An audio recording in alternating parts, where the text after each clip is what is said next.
एक साधारण धोबी हूँ। हर दिन कपड़े धोना, सुखाना और फिर गांव वालों को देना, यही मेरा काम है। मेरे पास एक गधा है, जो सालों से मेरा साथी है।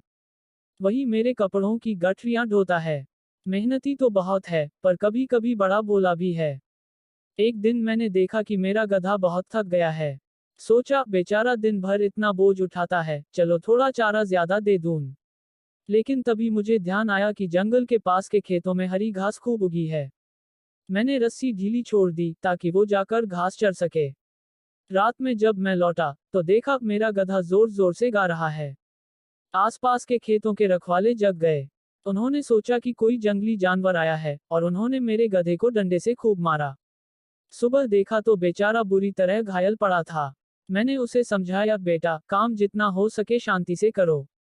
दूसरों की नकल मत करो। तू गधा है, कोयल नहीं। सुबह से शाम तक मैं कपड़ों की गठरियां उठाता हूँ। मेरा मालिक अच्छा है, लेकिन काम बहुत थकाने वाला है। एक रात मुझे आजादी मिली। रस्सी ढीली थी, तो मैं खेत की तरफ भाग गया। वहां हरी हरी घास देखी, वाह! मन खुश हो गया। इतना खाया कि पेट भर गया। फिर सोचा, इतनी खूबसूरत रात है, मैं भी कुछ गा लेता हूँ। मैंने अपने दिल की खुशी में जोर से रेंकना शुरू कर दिया। अचानक लोग आ गए, डंडे लेकर। पहले तो समझा कि मेरे गाने के प्रशंसक हैं, ओपन माउथ स्माइल। पर जब डंडे बरसने लगे, तब समझ आया कि ये तो मुसीबत है। सुबह मालिक आया और बोला, अरे मूर्ख, हर किसी को सब कुछ नहीं जचता। तब मुझे एहसास हुआ, खुशी जरूरी है, लेकिन समय और जगह की समझ उससे भी ज्यादा जरूरी है। पास एक गधा था, गोपी, जो रोज कपड़े धोता था। रामू का एक कुत्ता भी था, शेरू, जो घर की रखवाली करता था। रामू, धोबी, गधे से, गोपी, आज बहुत काम है। जल्दी चलो, हमें नदी से कपड़े धोकर लाने हैं। गोपी, गधा, थोड़ा थका हुआ, हाँ मालिक, चलिए, लेकिन रोज रोज इतना बोझ ढोना बहुत मुश्किल है। एक दिन धोबी ने देखा कि कुत्ता तो घर में बस आराम करता है और गधा सारा दिन मेहनत करता है। उसने सोचा, शेरू कुछ काम का नहीं।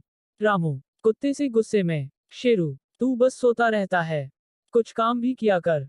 शेरू, कुत्ता, मालिक, मैं रखवाली करता हूँ। कोई चोर आए तो मैं भौंकूंगा। एक रात सच में चोर आया, लेकिन गधा जाग रहा था और कुत्ता सो गया था। गोपी, गधा, सोचते हुए, अगर मैं नहीं बोलूंगा तो मालिक का सामान चोरी हो जाएगा। मैं रोज अपने मालिक धोबी के साथ कपड़े धोता हूँ। आज उसने कहा, चलो, नदी पार करनी है। मैंने सोचा, अरे वाह, ठंडा पानी मिलेगा, थोड़ा आराम भी। नदी में कदम रखा तो पानी पहले टखनों तक, फिर पेट तक और फिर, अरे बाप रे, गर्दन तक आ गया। पीठ पर कपड़ों की गट्ठर भारी हो रही थी। मैं बोला, धोबी मालिक, मैं तो डूब जाऊंगा। मालिक बोला, अरे गधे, थोड़ा और आगे चल, वहां पानी कम है। मैंने किसी तरह हिम्मत जुटाई और जैसे तैसे पार पहुंच गया। उस दिन समझ आया, जो डर को पार कर ले, वही किनारे पहुंचता है। सुबह सुबह मैं अपने गधे को लेकर नदी पहुंचा। कपड़ों का ढेर था, ग्राहक सब इंतजार में। नदी थोड़ी चढ़ी हुई थी, मगर काम तो करना ही था। मैंने गधे से कहा, चलो, धीरे धीरे चलते हैं। वो पहले ही डर गया। बीच नदी में पहुंचते ही हिनहिनाने लगा। मैं बोला, शांत हो जा रे, डरने की बात नहीं। आखिरकार हम दोनों भीगते हुए दूसरी ओर पहुंच गए। कपड़े धुले, दिन भर का काम हुआ।